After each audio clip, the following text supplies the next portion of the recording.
Hola tripulación, soy Marcos García, el CEO de Nostromia. Hoy seré vuestro capitán en este viaje por el a veces tempestuoso universo de la IA. A los que nos conocéis, ya sabéis que en Nostromia somos un equipo que trabaja con las empresas para hacer este viaje menos complicado y para ayudaros a integrar esa tecnología en el día a día de vuestras compañías. Estrenamos un podcast en el que queremos profundizar en la necesidad de entender mejor la tecnología y sobre todo entender cómo está cambiando distintos aspectos de las empresas, de las personas y de nuestra cultura. Y para el primer capítulo, la verdad es que tenemos a un invitado muy especial, un amigo de la casa y un auténtico fenómeno, Raúl Rodríguez, emprendedor, músico. Raúl, ha pasado por muchos perfiles, ha tenido una trayectoria muy compleja y ahora, desde hace ya un tiempo, es el CEO de Upbeat Studio, la empresa creadora, desarrolladora de Drum Coach, un proyecto que, además de haber conseguido el reconocimiento de varias incubadoras, de haber conseguido el apoyo de la Fundación Grammy, está cambiando cómo aprendemos, cómo estudiamos y cómo tocamos la batería. Raúl, un placer tenerte con nosotros y que seas nuestro primer invitado. Genial poder estrenar esto. Cuéntanos, para que la gente sepa qué es Drum Coach y qué es Upbeat, Vale. haznos una intro sobre lo que estáis haciendo vosotros y por qué vienes a un podcast en el que hablamos de ello. Bueno, Upbeat es una empresa que hace tecnología para músicos con el objetivo de facilitar, corromper la barrera de la complejidad de la música, para que la música sea más accesible, más fácil y que todos puedan tocar, que es nuestro objetivo, que más personas toquen música en ese mundo. Drum Coach hoy es la principal herramienta que tiene más tracción en el mercado, que es, me gusta decir que es el Duolingo de la música, porque es lo más fácil para que la gente entienda. No es exactamente eso, pero es Duolingo en el sentido de que lo hace muy simple, ¿no? Dentro del contexto de la batería. Y creo que estoy aquí porque al final toco mucho IA, todo lo que tenga que ver con inteligencia artificial, porque son un cambio total de perspectiva en la forma de producir, la forma de trabajar, la forma de relacionarse, la forma de enseñar. Y como tú estás muy metido en nuestro proyecto también desde siempre, ¿no? Creo que acompañaste toda la transición que tuvimos en el último año y quizá hay cositas que podemos hablar. Iré desvelando cosas a lo largo del podcast. Yo soy batería también, por lo menos aficionado, no tan bueno como Raúl, ni mucho menos, pero sí que es cierto que en el tiempo en el que yo he estado involucrado en el proyecto, he colaborado con ellos y hemos trabajado juntos, la aplicación ha cambiado mucho. Y ha cambiado mucho porque la IA ha cambiado mucho. Para que la gente que nos ve entienda cómo empieza uno un proyecto. Porque cuando tú empezaste Drum Coach, la IA no diré que no existía, pero todavía era algo... Era un chat GPT. Sí. ¿Cómo ha cambiado el proyecto y sobre todo cómo ha cambiado vuestro mindset, entendiendo hacia dónde vamos a nivel educativo? Un punto que nos gusta pensar es que ahora el diferencial de las herramientas será su capacidad de personalización, de customizar toda la experiencia del usuario a través, poniendo el usuario en el centro. Entonces, para que esto pase, tú con tu código no vas a llegar. Tú dependes de la IA. Entonces, tu código tiene que favorecer la IA, lo que es muy fuerte porque terminamos muy dependientes de la IA, del modelo que utilizamos, de las empresas que utilizamos, ¿no? Entonces, nosotros ahora organizamos nuestro código, nuestro contenido, toda la experiencia del usuario para que esté más fácil que la IA transforme la experiencia. Es decir, si ahora OpenAI o Google lanza un nuevo modelo que es mucho más potente, el día siguiente nuestro app también es mucho más potente, ¿sabes? Si dejamos eso fijo, al final cambian el modelo, pero depende de nosotros cambiar un montón de cosas para que de verdad ese valor llegue al usuario. Entonces estamos reestructurando la app para que hay un modelo nuevo, nuestra app también tiene un modelo nuevo. Hay un modelo nuevo, entonces subimos a la misma velocidad que los modelos de IA. Hay un aspecto fundamental por el que quería contar contigo en la primera grabación, aparte de que somos amigos y sé que ibas a ser bueno y te ibas a portar bien, que es precisamente el hecho de que Upbeat es una empresa AI first. En tu cabeza la empresa se está estructurando, se ha estructurado ya entendiendo las posibilidades que te aporta la IA. Sí. Sin embargo, tú tienes una trayectoria profesional corporativa en la que has pasado por otro tipo de empresas y otro tipo de entornos. Claro. ¿Te ha costado mucho hacer ese cambio a una empresa en la que las personas no es que sean imprescindibles porque siguen siéndolo, pero los perfiles que necesitas son totalmente diferentes? Yeah. A ver, es un cambio, pero yo creo que yo siempre tuve mucho esa cabeza de buscar cosas nuevas y entonces me salió un poco natural, pero hay muchas personas que cuesta mucho entender que no es que tú tienes ahora un asistente, que es solo un GPT que tú preguntas cosas y haces el trabajo más rápido. No, tú tienes otro miembro del equipo junto contigo, haciendo cosas que tú ni podrías imaginar que tú puedes hacer, ¿no? Entonces yo creo que sí hay un cambio de mentalidad de bajar un poco el ego, mirar la cosa más de arriba como estratega más, ¿no? Una coordinación de distintos agentes que está trabajando y no yo soy el que hace y el nivel de mi output es solo lo que yo sé, ¿no? Esto rompe, ¿no? Y ya piensa mucho más, de manera mucho más estratégico, ¿sabes?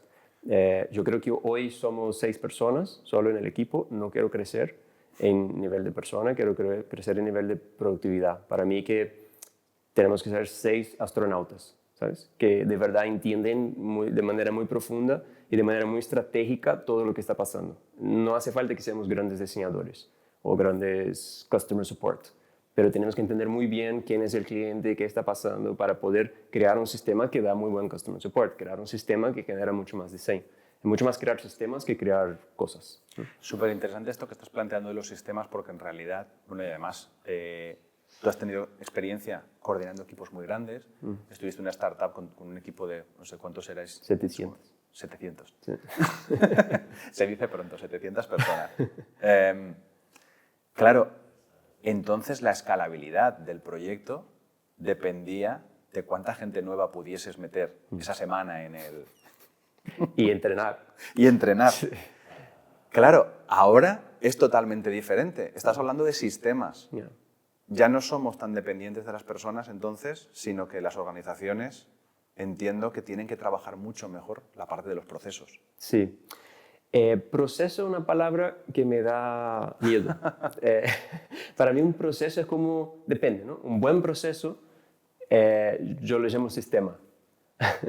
Un proceso, pero esa es mi concepción, ¿vale? No es una razón, pero mi concepción es que un proceso puede ser una cosa muy rígida, puede ser como un curso de 10 meses que no cambia nada, que tú tengas que hacer de lunes y nadie llega al final bien, o tú vas a coger mitad del conocimiento que está en ese curso, porque muchas veces un proceso es una cosa rígida, ¿no? Si pasa A, tienes que hacer B y tienes que hacer C. Yo creo que hoy hace falta sistemas y no procesos, agentes que saben adaptar una situación y llegan a una otra conclusión que no era la que tú pensabas en tu proceso, ¿sabes? Y para crear sistemas necesitamos personas, ¿sabes? Entonces las personas que crean, eso, para mí esos sistemas, que es como una cultura de una empresa, es un sistema, ¿sabes? Que la cosa fluye, que no es que tú tienes que tener un proceso que al lunes a las 7 de la mañana tú tienes que enviar el mail, no. Si tú creas una cultura, un sistema que de manera natural eso pase, es mucho más fácil de adaptar a las innovaciones que están viniendo, ¿sabes? Y no dejarlas rígidas. Es súper interesante porque muchas veces las empresas se atascan en esa tarea del proceso, de tratar de encontrar el manual de instrucciones, porque no saben crear un manual de instrucciones, porque en realidad muchas veces no tienen el conocimiento para crear ese manual de instrucciones. Sin embargo, ahora nos encontramos que con la inteligencia artificial los procesos son críticos en el sentido de que si yo quiero automatizar o escalar algo, necesito tener la documentación sí. y todo. Sí. Sin embargo, es verdad que, y a mí me está pasando ahora, nosotros llevamos poco tiempo volando y yo he redefinido mi stack de productos, no sé, desde el verano 6 veces y cada vez. Bueno, ya sabes lo que es. Porque eres un friki, eso no es normal. Bueno, al final un poco lo que intento hacer es escuchar al usuario. Sí, sí, sí. Pero ahí también yo cada vez que lanzo un producto, somos una empresa de servicios, y los productos al final dependen de cómo elaboremos esos servicios. En eso se va la rentabilidad o está la rentabilidad. Claro, yo ya los pienso como procesos, pero esos procesos han cambiado 6 veces. Claro. Y seguramente cambiarán otras 20 más después de que ejecutemos los proyectos que tenemos en marcha estos siguientes meses. Me parece súper interesante por esa parte de flexibilidad mental y quizá estructural. Con una empresa de 6 es relativamente fácil ser flexible. Yeah. ¿Se puede ser flexible con una empresa de 200? Sí, yo creo que hay un punto bastante crítico. Lo que veo es que en general las empresas tienen una estructura más o menos así piramidal, ¿eh? En el sentido que hay pocas personas pensando en estrategia, que serían los C-levels. Luego hay una capa pensando más en tácticas tácticas, que serían más los heads. Y luego hay una gran masa de personas que son managers y individual contributors, que son personas que están en la operativa, ¿no? Y en general los managers, la principal función es coordinación, ¿no? Asegurar que la visión que está viniendo de arriba de verdad se haga y luego que el otro departamento sepa. Entonces, está así, ¿no? La mayoría de las empresas. Yo creo que el primer impacto de la tecnología es que eso se va haciendo así, porque esa capa de abajo ya no hace falta tanta gente, ya muchas cosas, tanto de operación como de conversa, ¿no? De alinear lo que está pasando, se va reemplazando. Entonces va empezando a ser así. Y luego quedan más los de arriba para definir visiones y tal. Lo que a mí me preocupa es que muchas veces tú reemplazas personas que son más dinámicas y hablan y cambian a procesos muy rígidos, con documentación muy rígida, con estructuras que son muy duras. Entonces, hace falta cambiar algo. Quizá con la IA va a ser más difícil, con la IA o con procesos rígidos, ¿no? Va a ser más difícil que si hubiera personas, ¿sabes? Entonces, yo creo que aquí hay un gran desafío, es cómo usar el poder de la IA, de todas las automatizaciones, tal, achicar, si hace falta achicar, pero creando estos procesos de una manera que sean dinámicos, que hace falta cambiar, cambia la herramienta, cambia algo, ¿sabes? Para mí tengo miedo de automatización, que puede ser que dejemos de innovar. Si vamos a la tendencia de cómo se integra o no se integra la innovación en las organizaciones grandes, tradicionalmente una organización grande es muchísimo más lenta y muchísimo menos innovadora que una organización pequeña. Las empresas pequeñas y medianas, las pymes, siempre han sido capaces de innovar más rápido. De hecho, tradicionalmente las empresas grandes, cuando han querido incorporar innovación, han comprado otra empresa pequeña que hacía eso mejor que ellos. Pero creo que es muy interesante lo que estás diciendo, porque enlaza muy bien con ese concepto de los sistemas. Yo estaba viendo, no sé si porque, como tú dices, soy un friki, que también puede ser, o porque en realidad tenemos que ser más flexibles en la forma en la que construimos nuestro entorno. Me estaba recordando mucho a cómo estamos trabajando ahora con los agentes en los sistemas de inteligencia artificial. Yo ya no hago un único sistema de IA, un único entorno, un único agente completo que lanza un montón de procesos. Lo que hago es tener agentes, subagentes, subsubagentes, y al final cada uno trabaja como un entorno, un ecosistema que se integran. De forma que si hay uno de esos agentes que sería más productivo trabajando con otro modelo, o cambiando el proceso, o integrando una nueva tool, tengo la capacidad de actuar en un entorno local y no desestructuro todo el sistema. Claro. Es brutal, porque si tienes una estructura así, cambias el modelo, es como si estuviera contratando a una persona nueva, ¿no? Total. Que tiene una nueva forma de pensar, que tiene mucho más información, o sea, es brutal, porque es muy rápido cambiar si está en una estructura bien pensada que garantiza esa flexibilidad. Pero para mí ese es un punto crítico. Empresas grandes que quieran empezar a automatizar, pueden crear una tela de araña de sistemas y procesos duros que al final deja más rígida la empresa para innovar, que peor. ¿Y qué roles consideras que son ahora imprescindibles en los equipos? Pensando, comparando, ¿no? Porque estabas hablando de esa estructura de managers y luego que al final acabamos siempre teniendo a una capa por debajo de ejecutores. ¿Cuáles son los roles que tú ahora, que tienes o que consideras que la organización debería plantearse? Críticos. Para mí cada vez ahora la dificultad principal es entender el usuario, entender el cliente, mucho, ¿sabes? Tanto entender sus problemas y cómo se resuelve, como cómo llegar al usuario, el go-to-market en general, ¿no? Crear el producto y todo eso ya no es una gran dificultad, sigue siendo, o sea, todavía no llegamos al punto de crear una aplicación es solo hacer un prompt, ¿no? Y va a tardar un poco todavía, pero yo diría que cada vez más es la visión estratégica de entender el usuario y lo que las personas que se necesite para entender el usuario depende del contexto empresarial, que puede ser el customer support. Por ahí, dependiendo del contexto del servicio que ofreces, ese cliente necesita una persona para hablar, entonces necesita tener personas, pero lo demás No, para mí, lo que se conecta con el usuario necesita personas que ven, que piensan. Lo demás, cada vez menos. Automate. Sí, sí. Entiendo lo que dices del go-to-market porque, bueno, yo estuve una temporada trabajando con el equipo de Adbid y después de trabajar como 10 o 12 años en marketing B2B, me pegué un coscorrón tremendo con aquello de esto no tiene nada que ver con lo que yo sabía, menudo baño de realidad. Pero es así, bueno, es un poco lo que está diciendo Raúl, eso te lo da el contacto con el usuario. Y desde esa perspectiva sí que es interesante, a lo mejor, entender cómo la tecnología nos puede ayudar. Vosotros estáis recibiendo información continua del usuario. Tú tienes inputs. Bueno, yo recuerdo que la primera acción que te vi hacer en Drum Coach fue sentarte con todos los usuarios y entrevistarlos, con todos, con los power users. Sí. Me imagino que ahora ya no será necesario, o a lo mejor sí. Lo sigo haciendo. Sí. Personas. Todos los miércoles, sí. Pero me apuesto a que tu proceso de trabajo ahí ha cambiado y tienes mucha masilla detrás procesando esa... Sí. ¿Qué datos recopiláis vosotros que os ayudan a entender al usuario? Bastantes cosas.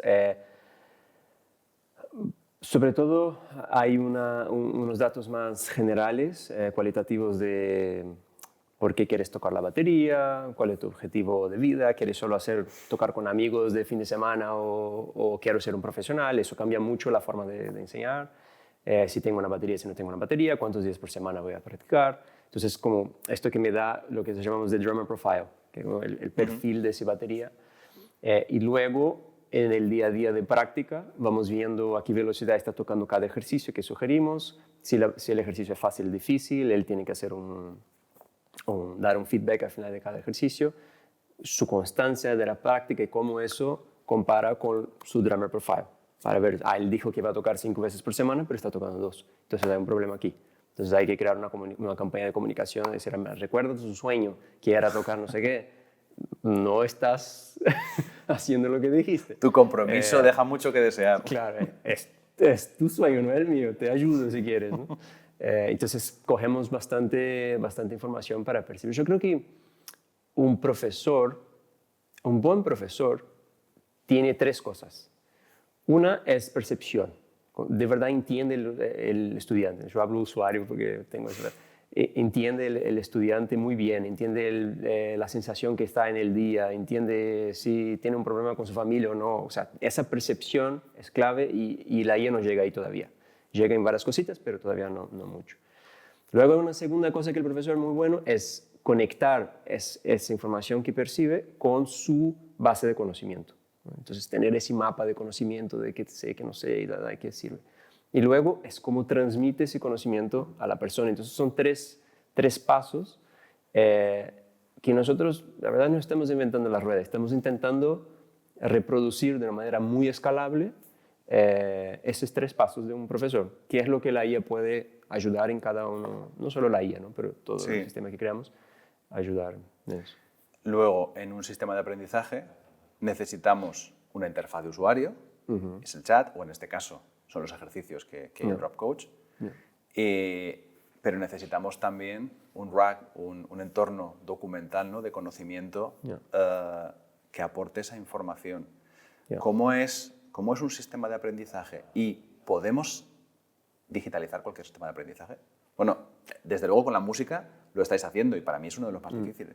Sí, yo creo que sí. Yo creo que al final es lenguaje, ¿no? Cualquier aprendizaje es que nosotros seres humanos aprendemos a través del lenguaje. Entonces, todo que el lenguaje se puede documentar y se puede organizar.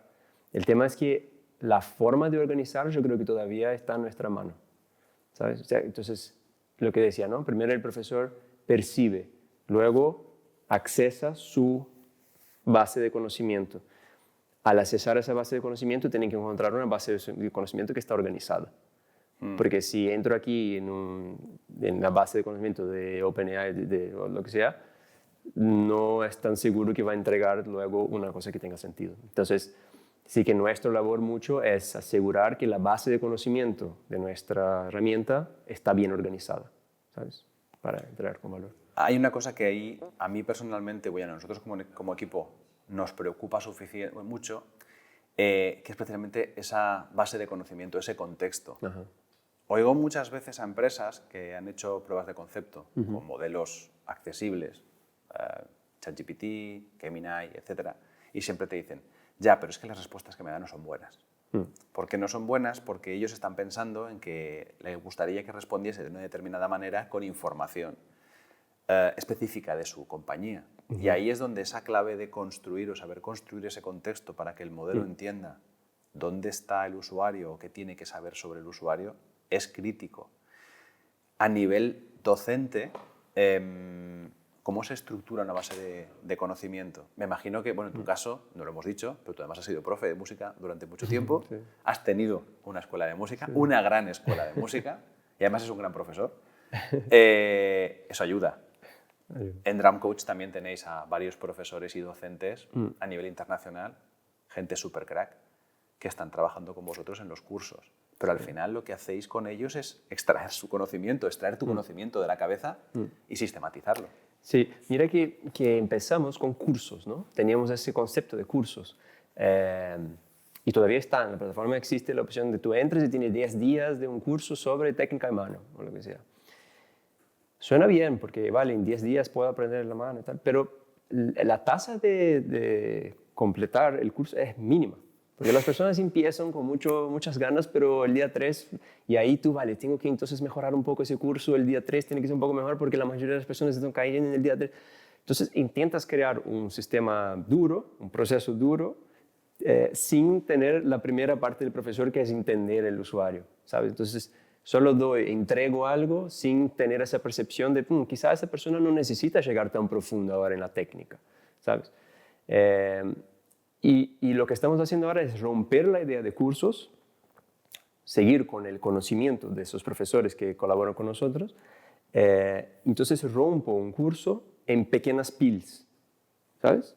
Entonces, en ese curso él dijo que la mano derecha tiene que levantar a esta altura, no sé qué, que la mano izquierda, no sé. Entonces, tengo estos como son pills. Organizo esas pills dentro de una base de datos de conocimiento que están relacionadas entre ellos porque todos hacen parte de técnica de mano, no sé qué. Tiene una línea gradual entre ellos. Entonces, eso es más simple que eso, que más simple que esto. Esto es 100% dependiente de esto. Entonces, tú haces todo el mapa, ¿no? Y luego, cuando decir eso al estudiante, y la forma de decirlo, es mejor que la IA lo haga. Porque la IA personaliza un mensaje mucho mejor que yo, porque yo no soy escalable, ¿no? Entonces, de hecho, tenemos nuestro tatuaje que está en todo el equipo, ¿sí? Customización escalable, ¿sabes? Cómo personalizamos algo, pero de manera escalable, que es la única forma de ganar hoy en nuestra industria. Es súper interesante lo que comentas porque yo, que he tenido muchos profesores, enseguida distingues el que es bueno del que no lo es. He tenido muchos profesores porque como los alumnos de Drum Coach, de hecho, de la que yo también soy usuario, pues abandonan los cursos a la tercera, cuarta sesión. Va, yo llego hasta la cuarta o la quinta. No lo mires.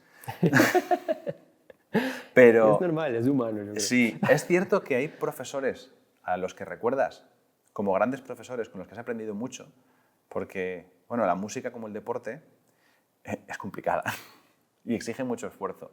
Tú te enfrentas a un tema y no lo puedes tocar. No lo puedes tocar porque tu mano derecha no puede cambiar desde el plato a la caja o no puede moverse a la velocidad que toca. Y entonces ese profesor detecta que el problema está no en que tú no tengas los conocimientos para leer la partitura o para entender el tema y anticiparte. Tu problema es una cuestión mecánica. Y lo que tienes que hacer son 20 minutos todos los días de movimiento. Claro. Y entonces tu brazo se flexibiliza. ¿Cómo entiende eso la IA? No lo entiende la IA, lo entiende Raúl, que es el que... Vale. Eso todavía es complicado de llegar ahí. Pero solo una matiz, yo no creo que la música sea complicada. Yo creo que lo complicado es la disciplina del ser humano que necesita para practicar la música. La música no es complicada, lo que sí tienes que ir todos los días un poquito y lo sacas. Tampoco lo hemos dicho, pero Raúl es brasileño y es capaz de tocar polirritmos tremendamente complicados Porque en la batería. Practiqué mucho. Ya no. Yo creo que la percepción, esa primera parte del profesor que comenté, ¿no? Cómo percibo el alumno y cómo entiendo el momento que está y qué es lo que necesita, todavía no llegamos. Y con la música es complicado porque hay una capa ahí que es de comprensión del audio, ¿no? O de vídeo, de ver a la persona tocando y saber si la mano está correcta o no. De todas las estructuras que hicimos para sacar esa información de manera automática, ninguna es muy reliable, confiable. Confiable, sí. Entonces, lo que estamos haciendo ahora, por ejemplo, cuando una persona está haciendo un ejercicio, nosotros sí que grabamos, ¿no? Con su permiso, pero grabamos y tenemos un sistema que está analizando para ver si la persona está tocando bien o no. Pero no decimos nada y no le entregamos el resultado de nuestro análisis. Al final del ejercicio, él va a decir si fue difícil, si fue fácil, si no. Y nosotros cogemos nuestro análisis y macheamos con la respuesta del usuario. Y confiamos que él está haciendo bien, ¿no? Entonces, cuando lleguemos al punto de que nuestro análisis sea 90% de acierto con lo que él dijo, ahí consideramos empezar a iniciar nuestra respuesta automática, ¿sabes? Pero por lo menos en la música, llegar al punto de que la IA entienda perfectamente qué el usuario está diciendo, cuesta. Pero un gancho ahí es que si tenemos la información del usuario que dice, ese ejercicio está muy difícil, no puedo ir con el brazo de un lado al otro, sí que la IA puede decir, entonces el próximo paso es este, porque nuestro mapa de conocimiento está estructurado. Con lo cual, al final, la base de nuevo es el contexto, que la persona que tiene el conocimiento va a darle a la IA para que entienda el itinerario. Claro, esto es espectacular porque quiere decir que los profesores en realidad son más valiosos que nunca, o por lo menos algunos profesores que entienden dónde está la curva de aprendizaje. Pero eso siempre fue. O sea, en mi escuela teníamos 100 profesores. 10 tenían cola de alumnos queriendo, ¿sabes? Hay pocos profesores que son los que de verdad entienden el alumno, tienen un mapa de conocimiento bien organizado y saben transmitir. Hay poquísimos. Y esos van a seguir siendo necesarios muchísimo. Todos los otros profesores tienen rotatividad de alumno todo el tiempo. ¿Por qué? No entienden bien la necesidad del alumno, no tiene el mapa de conocimiento o no sabe transmitir. Uno de esas tres patas no tiene. Entonces, seguirá siendo. La gente que de verdad tiene el mindset de entender el cliente va a seguir siendo súper necesario, cada vez más, yo creo. Al final también es esa polarización que estamos viendo entre que la IA hace mejores a los que ya son buenos, claro, y más evidente que alguien no lo es. No. Porque, bueno, al final son herramientas que cuando alguien las utiliza simplemente para hacer cosas como el resto, es muy evidente que yo pongo siempre el ejemplo de, por favor, dile a GPT que te saque los titulares con las mayúsculas en español. Porque no estamos escribiendo en inglés. En inglés los sustantivos se escriben todos con mayúscula, pero en los titulares, pero en español no. Es muy fácil. No se lo dices, algo está fallando. No te has tomado el esfuerzo en hacer bien tus deberes. Claro. En ese sentido, ¿qué tipo de aprendizajes o qué tipo de tips plantearías tú? Porque claro, yo intento llevármelo todo a la empresa. Claro. Porque al final también nosotros somos una consultora empresarial, trabajamos con empresas, la mayoría de los espectadores son, o esperamos que sean, porque este es el primero, empresas.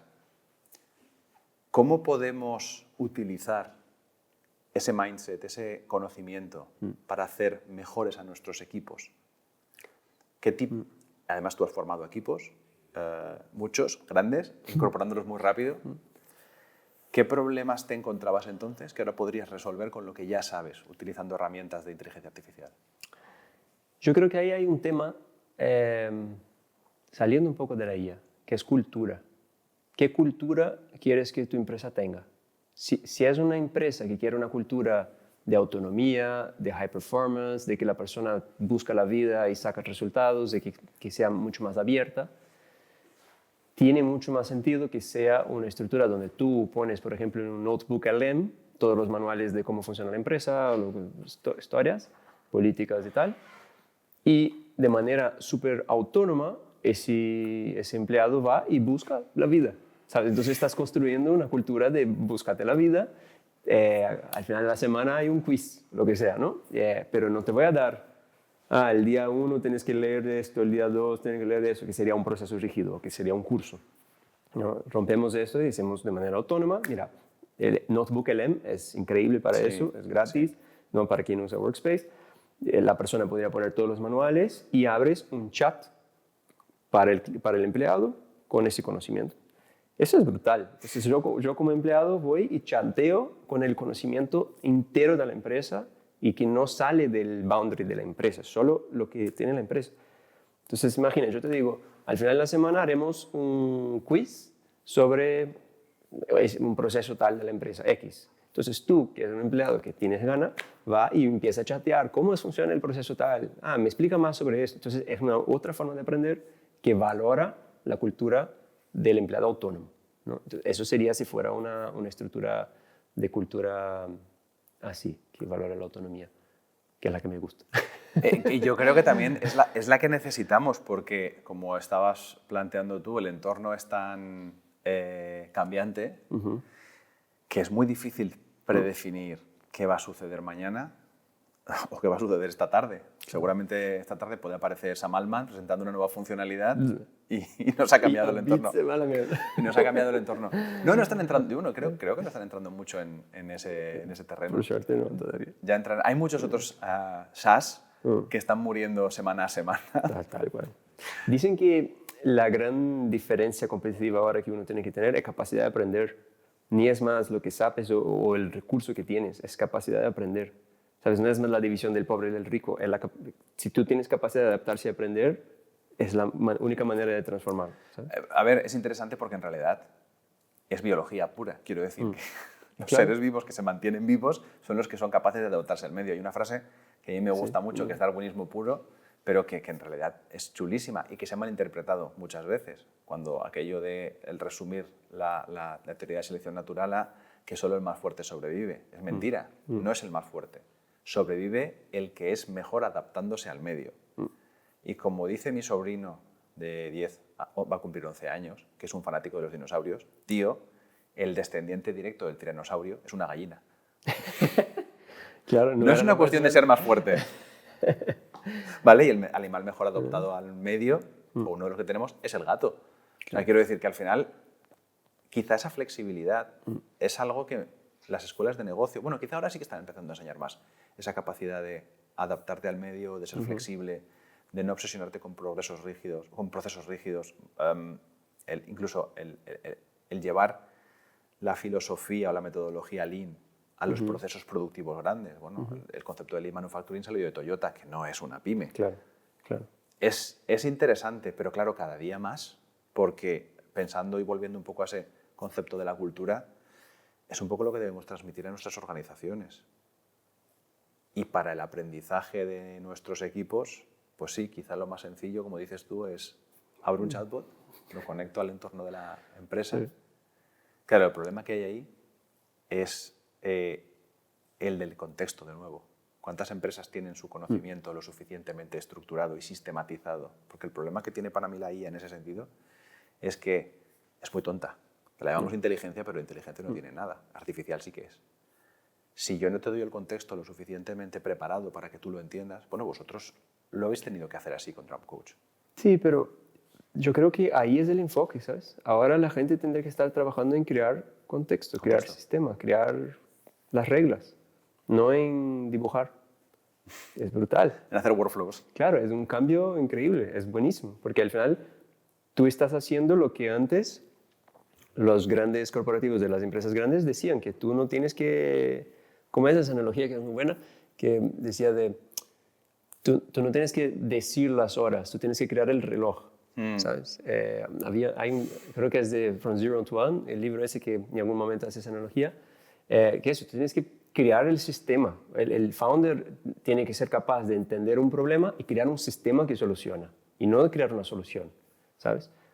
Crear el sistema hoy es crear contexto de información, es crear las reglas de trabajo, crear el manual de operación interno y eso, ¿sabes? Sí, bueno, ese dicho de no hay que darle a la gente peces, sino enseñarle a pescar. Claro.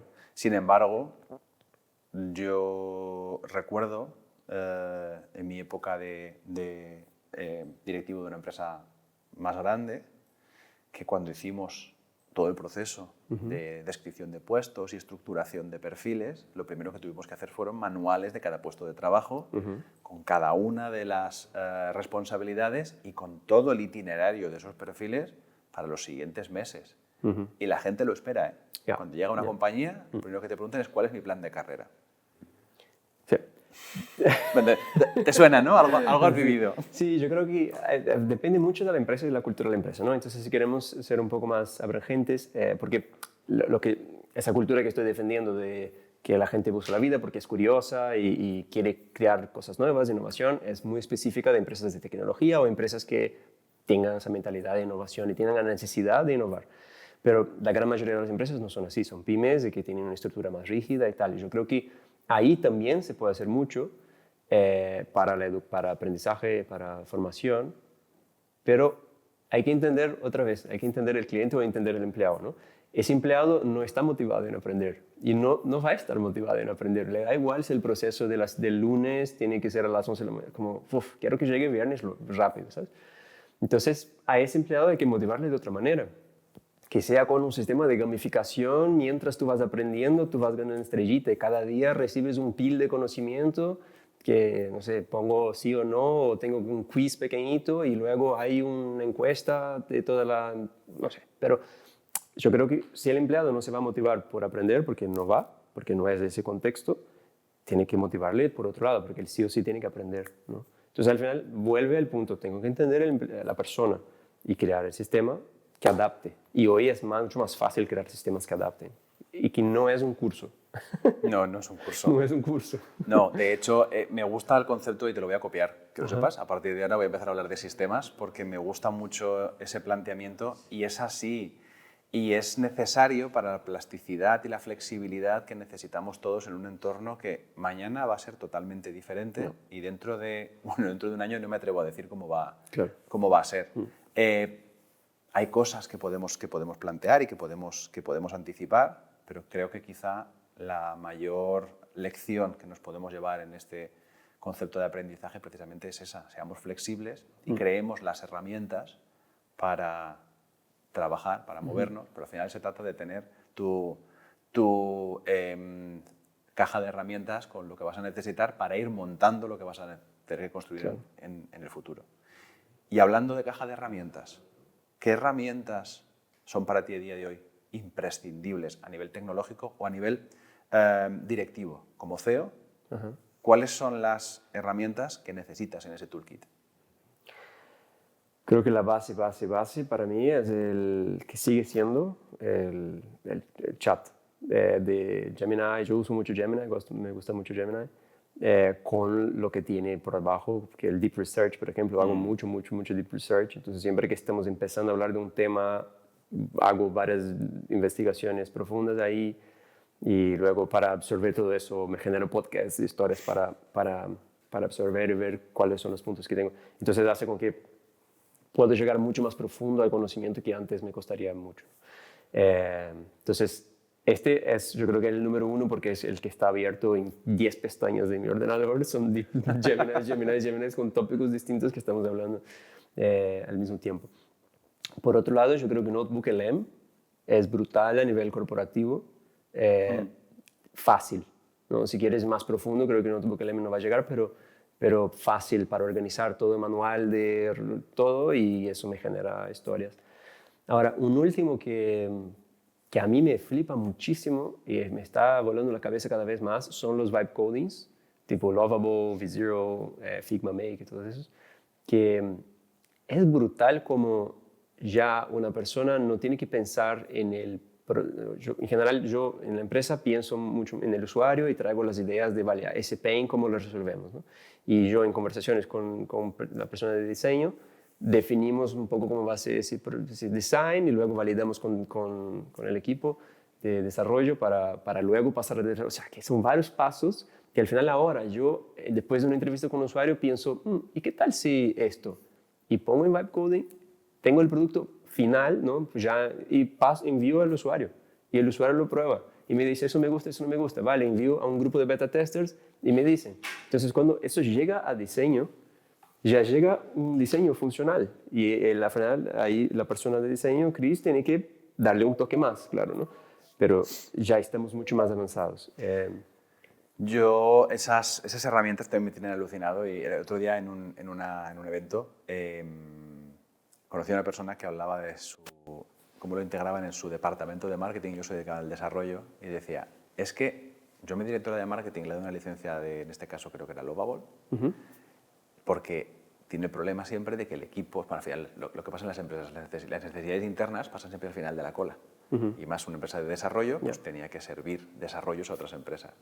Con lo cual, cuanto más tiempo tardábamos en definir cómo iba a ser el producto interno, una landing page, una aplicación, pues más costosa era y más frustración y más canas, me decía, llevaba esa directora de marketing. Y al final dice que después de darle un acceso a Lovable, dice, esa mujer es feliz porque ella se monta la landing, la tiene estructurada, la tiene preparada y muchas veces es que ni siquiera pasa por código, porque como en realidad es una landing de un evento, es un contenido muy, muy efímero, y claro, los costes externos de montar eso con una agencia desaparecen totalmente.